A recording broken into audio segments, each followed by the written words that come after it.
ወሰዱሱ ለየካቲት በዛቲ ዕለት አይረፍ። ቅዱስ ኤፍሬም መታሰቢያው ነው። በረከቱ ይባረካል። በዚችም ዕለት የጴጥሮስና የሶፊያ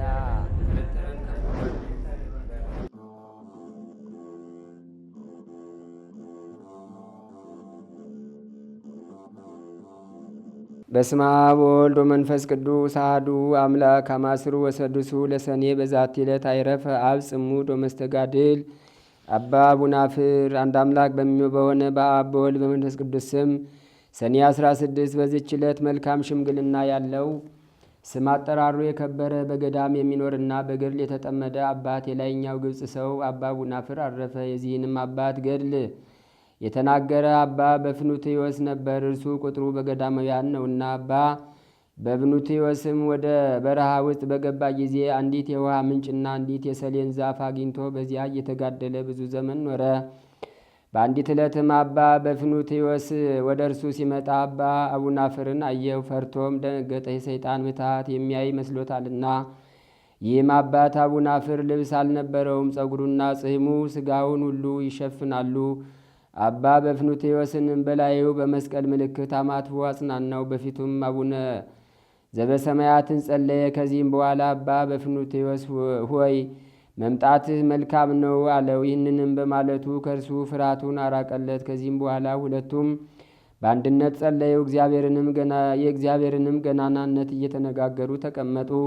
ከዚህም በኋላ ወደዚህ በረሃ ከዓለም አወጣጡ እንዴት እንደሆነ በዚያም በረሃ ኗኗሩ እንዴት እንደሆነ ይነግረው ዘንድ አባ በፍኑትዮስን አባ ቡናፍርን ለመነው።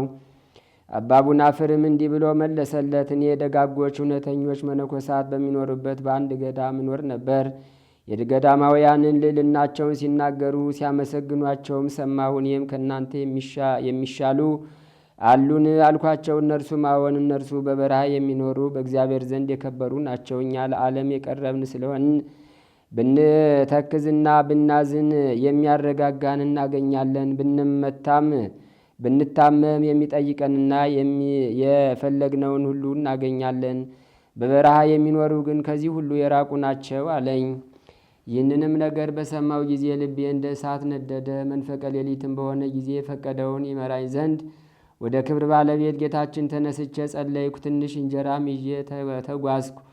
አንድ ጻድቅ ሰው አግኝቼ ገዳማውያንን ገድላቸውንና ኑሯቸውን እያስተማረኝ በእርሱ ዘንድ ኖርኩ። ከዚህም በኋላ ወደዚህ ደረስኩ። እግዚአብሔርም ያዘጋጀልኝን ይህችን ሰሌን አገኘኋት። በየዓመቱም 12 ዘለላ ታፈራለች። ለየወሩም የምመገበው አንዱ ዘለላ ይበቃኛል። ውሃም ከዚች ምንጭ እጠጣለሁ። በዚህም በረሃ እስከ ዛሬ 60 ዓመት ኖርኩ።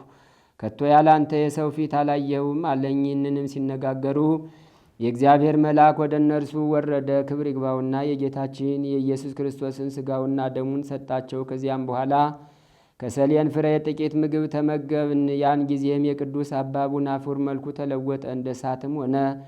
በእግዚአብሔርም ፊት ተንበርክኮ ሰገደ። ለአባ በፍኑትዮስም ሰላምታ ሰጠው። ያን ጊዜም ነፍሱን በጌታ እጅ ሰጠ። ቅዱስ በፍኑትዮስም በጸጉር ልብስ ገንዞ በዚያች ቦታ ቀበረው። ከዚህም በኋላ አባ በፍኑትዮስ በዚያች ቦታ ይኖር ዘንድ አሰበ። በዚያን ጊዜ ያቺ የሰሌን ዛፍ ወደቀች፣ የውሃውን ምንጭ ደረቀ። ቅዱስ አባ በፍኑትዮስም ወደ ዓለም ተመልሶ የገዳማውያንን ዜና ይልቁንም የቅዱስ አባ ቡናፍርን ዜና ይሰብክ ዘንድ ይህ በእግዚአብሔር ፈቃድ ሆነ። ለእግዚአብሔር ምስጋና ይሁን። እኛንም በእሊህ የከበሩ ገዳማውያን ጸሎት ይማረን፣ በረከታቸውም ከእኛ ጋር ትኑር ለዘላለሙ አሜን። ሰላም ለአቡናፍር ጊዜ ተዳደቆ መዊት እንተተወለጠ ገጹ አምሳለ ውኡ ይስሐት ድህረ ቀበሮ በፍኑትዮስ በውሳጤ በዓት ኢትትዋረስ ለካልአን ዘተወበቶ ሲሲት ነቃማይ ይብስት ወወድቀት በቀልት ነቃማይ የብሰት ወወድቀት በቀልት ሰላም ለክሙ ብዙሃን ሂሩት እምሆፃ መድበለ ቅዱሳን አበው ለነበርክሙ በምድረ ፌፃ ምዕዳነ ጽድቅክሙ በሊ ሶበለ ልቡ ደጎፃ ተአተተ አቡናፍር ለዓለም እምነገጻ ለነፍሰ ትሑታን ነፍሱ ከመትኩን ቢጻ ሰላም ለከ ኢየሱስ ቡሩክ እንተ ተሐውር ምስሌሁ ለይኩን አምላክ እምልባ አሃው ታሰስ ህሊና አሃውክ ሶበ ገደፍኮ ለስም እንተ አሃዘ ላይክ ጽዋዓ ስትየ ምዝር ቆመ ማእከለ ሀከክ ዳግመኛም በዚህች ዕለት የእግዚአብሔር መልአክ ለዮሴፍ በሕልም ተገለጠለት። ሕፃኑንና እናቱንም ይዞ ወደ እስራኤል አገር እንዲመለስ አዘዘው። ለእግዚአብሔር ምስጋና ይሁን። እኛንም ስለ እናቱ ስለ እመቤታችን ቅድስት ድንግል ማርያም መከራና ስደት ይቅር ይበለን ለዘላለሙ አሜን። አንድ አምላክ በሆነ በአብ በወልድ በመንፈስ ቅዱስ ስም ሰኔ 17 በዚች ቀን ታላቁ አባት አባ ለትጹን አረፈ። በዚችም ዕለት ፍጹም መናኒ የሆነ የመጻተኛው ባህታዊ ጰላሞን የእረፍቱ መታሰቢያ ነው። ዳግመኛም በዚች ቀን መደራው የብፁዕ አባ ገሪማ መታሰቢያው ሆነ። በዳግመኛም በዚች ዕለት የሰማዕታት የነአኮራን፣ የበርተሎሜዎስ፣ የለእስክንድርያ፣ የለእስክንድሮስ፣ የዮሴፍና የጻድቂቱ አርሴማ መታሰቢያቸው ነው። እግዚአብሔርን በጸሎታቸው ይማረን ለዘላለሙ አሜን። ዛቅረብኩ ማሕሌታ ዘኪርያ ይላፈም ለተጸምዱ ከዘልፈ ለላ አነብብ ተወከብ ዘንዴቴ መጽሐፈን ተረሰከ እግዚኦ ጸዲቀ መበለት ኩፈ ምላቡ ቡላን ዘተርፈ ነቢያት ቅዱሳን ሐዋርያት ሰባክያን ሰማዕቱ ጻድቃን ወመላእክት ትጓሃን ደናግል አድኅዩ መነኮሳት የራን ባርኩ ባርኮ ጉባኤ ዛቲ መካን እስከ አረጋዊ ሊቅ ወንዑስ ሕፃን ለዘጻፎ በክርታስ ወለዛ ጻፎን ዘይደርስ ወለዛ አንበቦ ለዘተርጎሞ በልሳን ሐዲስ ወለዘሰማ ቃሎ በዝነ መንፈስ በጸሎተሙ ማርያም አራቂተ ኩሉም ባይ ስቡረ ይመሐረነ ኢየሱስ ክርስቶስ።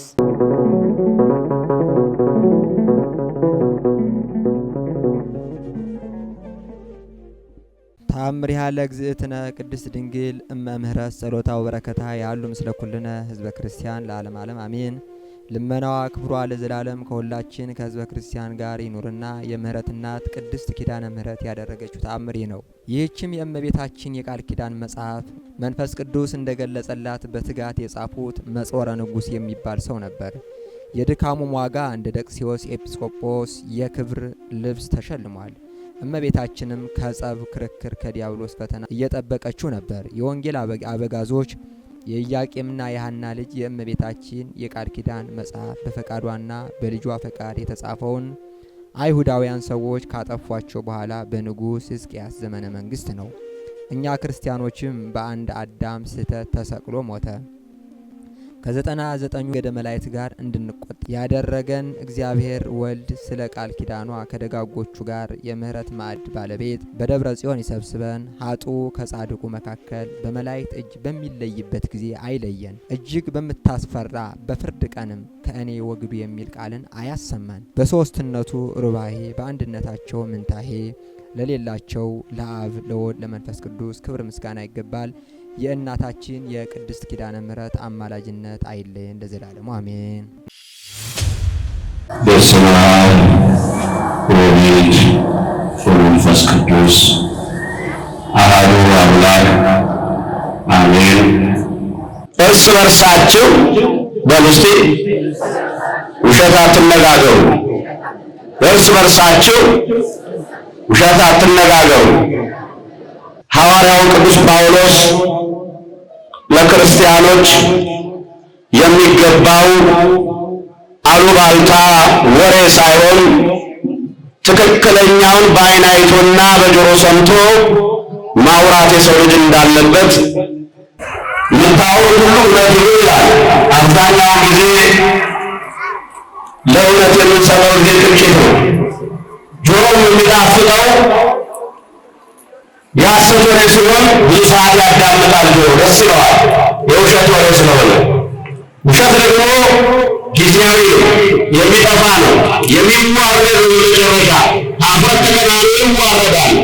አይተነዋል ውሸትን። በዕለተ ዓርብ ውሸት ነግሶ ከሰማይ የወረደው እግዚአብሔር ሌባ ተብሎ ነበረ፣ ወንበዴም ተብሎ ነበረ፣ ሽፍታም ተብሎ ነበረ። የማይገባ ግርፋት ተደርጎ ነበረ ወንበዴ ነው ማለት።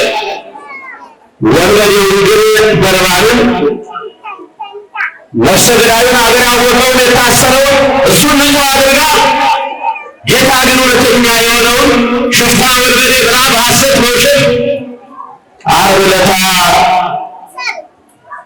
ሁሉም በአንድ ላይ ሆነው እውነቱን ውሸት ነው አሉት። እንዲህ ነው አሁን በምድር ላይ የተሰበሰቡና ብዙ ውሸታሞች እውነት ለማጥፋት ይታገላሉ። እውነት ግን አሸናፊ ነው።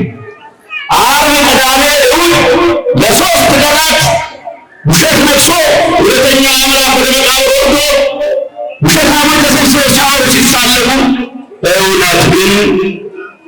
በመሬት ውስጥ የተቀመጠው ያደረ 3 ቀን ብቻ ነበር። በ3ኛው ቀን ተነሳ። ክብርና ምስጋና ለእሱ ይሁን።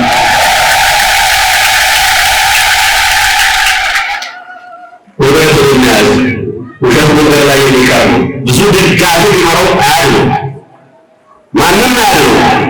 እርስ በርሳችሁ ውሸት አትነጋገሩ።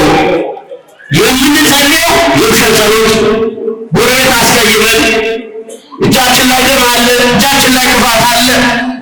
የምንሰጠው አስራቱ የምንሰጠው ገንዘብ የማን ነው? ሰርቀን አጭበርብረን እግዚአብሔር በገንዘብ ይገዛል እንዴ? ሰው መጥፎ ስራችሁን ነው እንጂ ያለው በዚያም ሰርቃችሁ ስሉ ለኔ አላለም እግዚአብሔር። በሀቅ ሰርታችሁ ኑሩ፣ ለእግዚአብሔር የሚገባውን አድርጉ። የልጆቻችን እኮ መስዋዕት የቃየል መስዋዕት እኮ ነው። ከልባችን አለም እኮ የሚሰጠው ልባችን እኮ ነው አይደለም። እውነት ነው ውሸት ነው? ሁለት ሰዎች እንደማሳያ ላሳያችሁ። ጽድቅ የሚፈልጉ በረከት የሚፈልጉ መንግሥተ ሰማያት መግባት የሚፈልጉ ግን በምኞት አይሆንም፣ በስራ ነው የሚገኘው የእግዚአብሔር መንግሥት። እንደው ከሌ እንዲሆናልና እኔም መንፈሳዊውን ስራን የምናገኘው ነገር የለም። በትክክለኛ መንገድ መሄድ መጓዝ አለብን። እንደ ጥንቱ ኢትዮጵያውያን እንደኛ እናቶች እንደኛ አባቶች ሳያማሩ ሳያነቁ ሳይደሩ ምላሳቸውን በእኛ እያሰሩ ሳይሆን ሰምተው አይተው አስተውለው በእውነት የሚኖሩ የኛ አባቶች የኛ እናቶች ሌላ አይነት ጻድቃን ነበሩ፣ ቅዱሳን ነበሩ። ያሉትን ስናይ ይህን ትምህርት ተምረዋል አንበዋል ብለው ስናስብ ያላነበሩት የኛ እናቶች ምን አይነት ተባረኩ ነበሩ። ከኔ ጋር ናቸው። እኛ ያለበት መንገድ ትክክል አይደለም። ማቱን መካውን በዛ ቤተክርስቲያን እንሰበሰባለን፣ እንጸልያለን፣ እንወዳለን። ነገር ግን ያልተስተካከለ ነገር ስላለ እንደው መልሱ የሚገርም ነው። እየባሰ የሚሄድ እየከፋ የሚሄድ ችግሩ እየከፋ የሚሄድ እንጸልያለን፣ እንቀንሳለን፣ እናስቀንሳለን።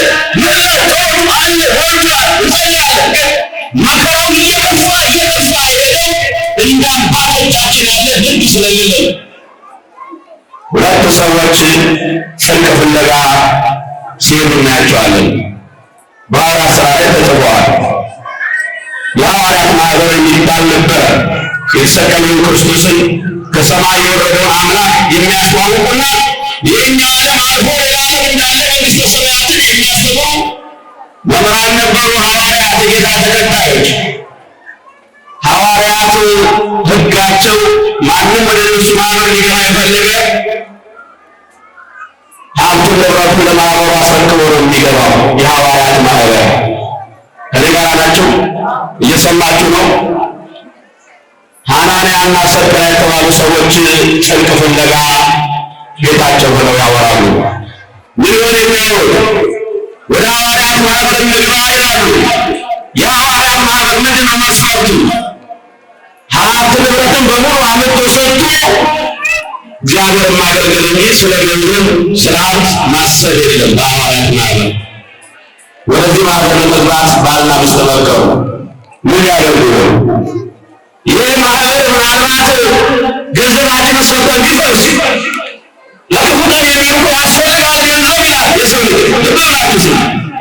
ይሄ የሞኝ አባባል ነው። ለክፉ ቀን የሚሆነው የኢትዮጵያ አምላክ እግዚአብሔር ብቻ ነው። እሱ ያለ ለገንዘብ ክፉ ቀን እንኳን ይመጣል ገንዘቡን ስታመልከው የጠበቀ ያኖረ ሕይወት የሰጠን ከኢትዮጵያ አንስቶ አንዱ ልትባል ያደረገ ለክፉ ቀን የሚሆን አምላክ አለ እግዚአብሔር አትለው።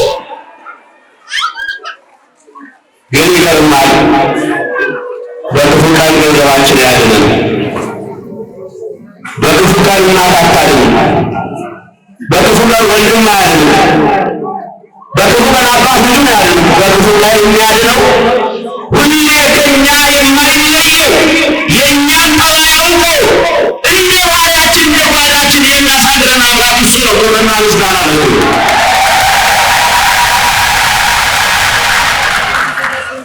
አንድ ሽማግሌ የ90 ዓመት ሽማግሌ ወደ አብርሃም ቤት ሄደ።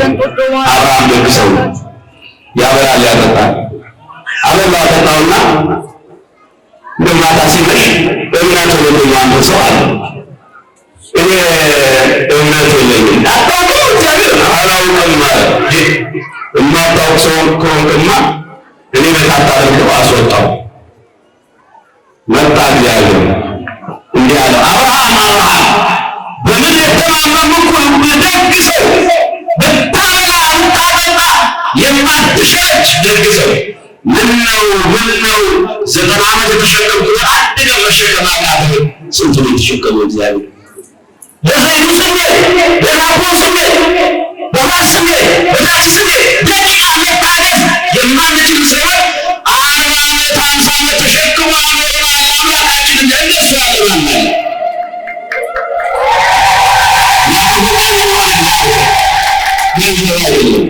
ያዕቆብ ሲሆን ይህንን መሬቱ ፈልጎ ነው ለክፉ ቀን የሚሆን ይሄኛውን ደግሞ ወደ ሐዋርያት ማህበር አስገብተን እግዚአብሔር እናገልግል።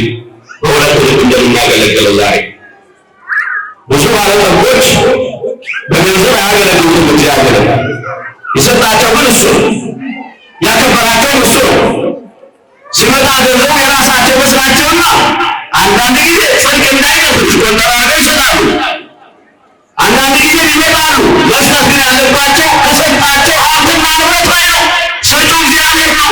ሰው ማይቀማ ሊኖር ካወቀ ካረጋገጠ ወደ ሐዋርያት ማህበር መጡ። በመጀመሪያ ባልየው መጣ። ይህችን ቤተክርስቲያን የሚመራት መንፈስ ቅዱስ ነው ጠባቂዋ። ወደ ሐዋርያት ማህበር መጥቶ ጴጥሮስን ጠየቀው። ምን ብሎ ወደዚህ ማህበር ለመግባት መጥተናል። ለመብላችሁ ሰው የሚቀሰፈው ሲሰርቅ ብቻ አይደለም።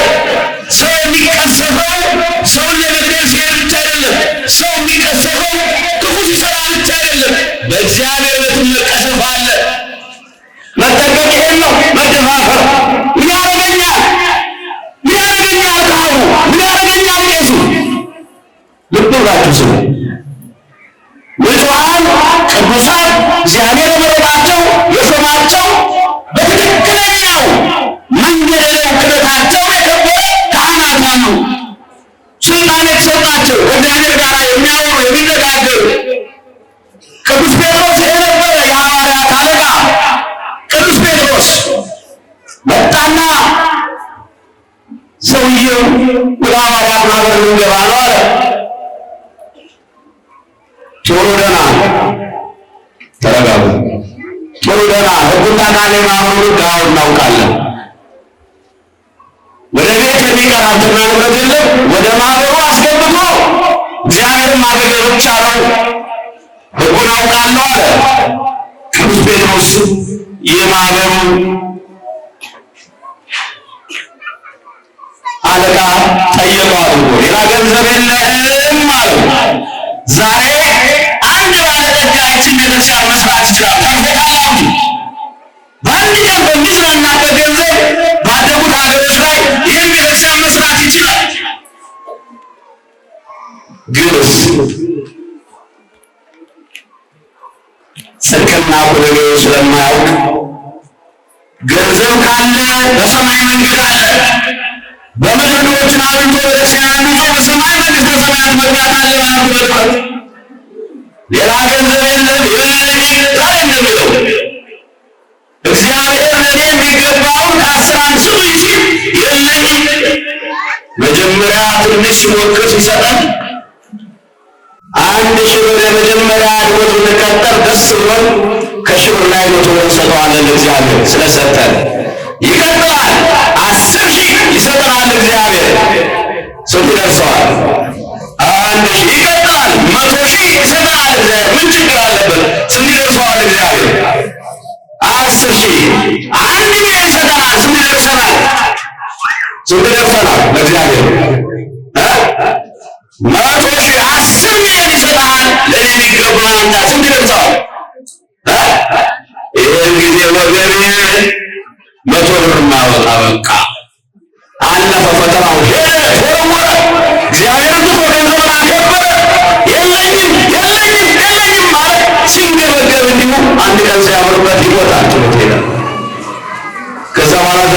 በርሳቸው ይቀርቡበታል። እሱ በለፋበት ሀብት ሌላ ገንዘብ የለም። መንፈስ ቅዱስን ለማታለል መጥተሃልና ከቤት ተነስተህ አሁን ትሞታለህ። ቅዱስ ጴጥሮስ ሞተ ወዲያው።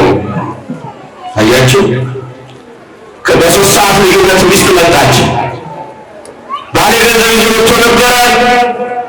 የሐዋርያት አገልጋይ ልንሆን እኛም ሐዋርያ ልንሆን ባልሽ ይዞ የመጣው ገንዘብ ብቻ ነው ያለው ሌላ የለም ማለት የለም አለች። ተመካከሯላ። ምንና ስለ ጽድቅ የምትመካከሩ ስለ መጥፎ ነገር ከምታየው ስለማይገባ ነገር ስለምታየው ሌላ ገንዘብ የለም። ባልሽ ያመጣው ገንዘብ ብቻ ነው። ባልሽ የገደለ የሞት መልአክ አጠገብሽ አለ፣ አንቺን ይወስድሻል አላት። በ3 ሰዓት ልዩነት ባልና ሚስት እንጸድቃለን ብለው በአንድ ቀን ተቀሰፉ። እግዚአብሔር ከዚህ ይሰውራል። ብዙ ሰዎች የሚደፋፈሩ ሰዎች ስላሉ በእግዚአብሔር የሚደፋፈሩ ሰዎች አሉ። እግዚአብሔር እጅ ላይ ባርኮ ቀድሶ አብልቶ አጠጥቶ ጓዳችን ሕይወታችን እንደባረከ ሁሉ በእግዚአብሔር እጅ ላይ ደግሞ መዓት አለ።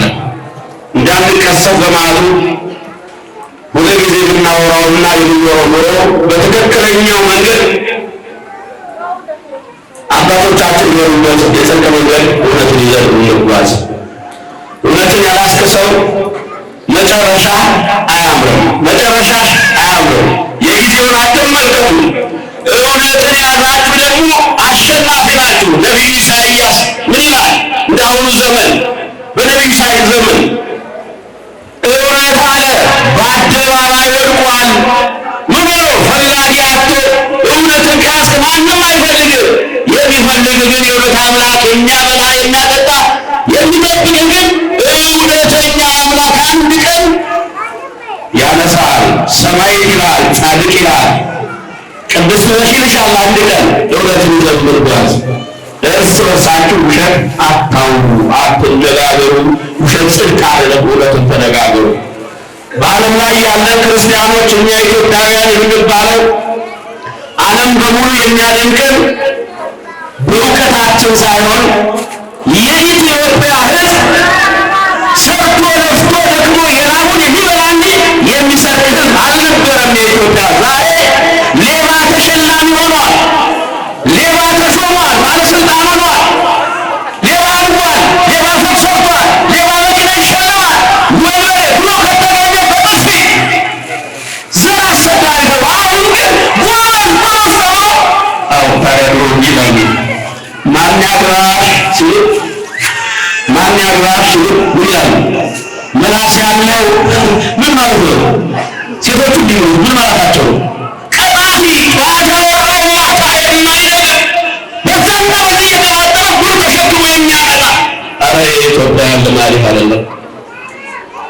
ሰውን ማክበር፣ ወገንን ማክበር፣ ወንድሜቴ ማለት ዛሬ በራችሁን ዘግታችሁ ጎረታሞች ተጣልታችሁ ባጠር ቤተክርስቲያን እየመጣችሁ እየጠኛችሁ እንደውም አልፎ አልፎ ስለው ነው እየተቀበላችሁ ቂም ይዛችሁ ቤተክርስቲያን እንዲገባ ማን የፈቀደለት? ቂም የያዘ ሰው ማን ነው? እንዲቀድስ እንዲያስቀድስ እንዲቆም የፈቀደለት? ትልቁ ስራ ግን ውሸትን ትቶ በእውነት መኖር ነው። ምን ዳርኖር በምድር ባንከብር በሰማይ እንከብራለን። እውነትን የሚያዝ እውነትን ከያዝን ይህ ትውልድ ይባረካል። እውነትን ከያዝን የጥንቱ ኢትዮጵያ ማየት እንችላለን። በራቸው ክፍት ነው። የጥንቱ ኢትዮጵያውያን አይደለም እንዴ? በራቸው እኮ አይዘጋም፣ ክፍት ነው። ለምን? ማንም ሰው የሚበላበት የተጣላ የሚታረቅበት የኢትዮጵያውያን ቤት ሄደው። አሁን ግን ወንድም እህትሽን ለመግደል 24 ሰዓት ስትቆፍሪ አረጋ ትቆፍረው ራስን ሊገባበት ትችላለህ። ብዙዎች አረጋ ይቆፍራሉ፣ መጨረሻቸው ያለው እርስ በርሳቸው ውሸት አትነጋገሩ በሚለው ስም እስካሁን በእግዚአብሔር ፈቃድ የቆየ ነው። አደራችሁን እድሜ ልክ እንኳን እውነት ባንናገር ለዛሬዋ ዕለት እንኳን እውነት ብንናገርና እውነት ብንሰራ ብዙ በረከት እናገኛለን። ይቆየን። ያስተማረና የመከረን አምላካችን እግዚአብሔር ነው ስሙ ለዘላለም የተመሰገነ ይሁን። አምላካችን መድኃኒታችን ኢየሱስ ክርስቶስ የሰማነውን በልቡናችን ይጻፍብን፣ ከቅዱሳን ረድኤት በረከት ያሳትፈን። ሰላም ያሳደር አምላክ ሰላም ቀን ያውለን። አቡነ ዘበሰማያት ይትቀደስ ስምከ ትምጻእ መንግሥትከ ወይኩን ፈቃድከ በከመ በሰማይ ከማሁ በምድር ሲሳየነ ዘለለ ዕለትነ ሀበነ ዮም ወኅድግ ለነ አበሳነ ወጌጋየነ ከመ ንሕነኒ ንኅድግ ለዘአበሰ ለነ የታበአነ እግዚኦ ውስተ መንሱት አላ አድኅነነ ወባልሐነ እምኩሉ እኩይ እስመ ዚአከ ይእቲ መንግሥት ኃይል ወስብሐት ለዓለመ ዓለም። በሰላመ ቅዱስ ገብርኤል መልአክ ወእግዝእትየ ማርያም ሰላም ለኪ ድንግል በሕሊናኪ ወድንግል በሥጋኪ እም እግዚአብሔር ጸባኦት ሰላም ለኪ ብሩክት አንቲ እምአንስት ወብሩክ ፍሬ ከርስኪ ተፈሥሒ ፍሥሕት ኦ ምልዕተ ጸጋ እግዚአብሔር ምስሌኪ ሰአሊ ወጸልይ ምህረታ በፍቅር ወልድኪ ኢየሱስ ክርስቶስ ከመ ይሥራይ ለነ ኃጣውኢነ ተማኅፀነ ብኪ ኦ ተወካፌ ንስሐ ወሰራይ ኃጢአት ኢየሱስ ክርስቶስ ስረይ ኃጢአትየ ወኃጢአተ ኩሉ ሕዝብ ከማይሠራ ኃጢአት እግዚአብሔር ይፍታ። ንቁ ሚዲያ ለተመልካቾቹ ከሚያደርሳቸው ዕለታዊ ሳምንታዊና ወርሃዊ ዝግጅቶች መካከል የየዕለቱን ስንክሳር ወርሃዊና ዓመታዊ የቅዱሳን ገላትና ድርሳናትን በኢትዮ ማህበር የዩቲዩብ ቻናል ያቀርባል። የየዕለቱን ስንክሳር ባሉበት ሆነው በማድመጥ እንዲሁም ወርሃዊና ዓመታዊ የቅዱሳንን ዜና ሕይወታቸውን በማድመጥ ከቅዱሳኑ በረከትና ረድኤት እንዲያገኙ ንቁ ሚዲያ የሁል ጊዜ ምኞቱ ነው። በየዕለቱ የሚለቀቁ ዜና ቅዱሳንን ላይክ፣ ሼርና ሰብስክራይብ በማድረግ አገልግሎቱን ይደግፉ። ንቁ ሚዲያ ርቱ የቤተ ክርስቲያን ልሳን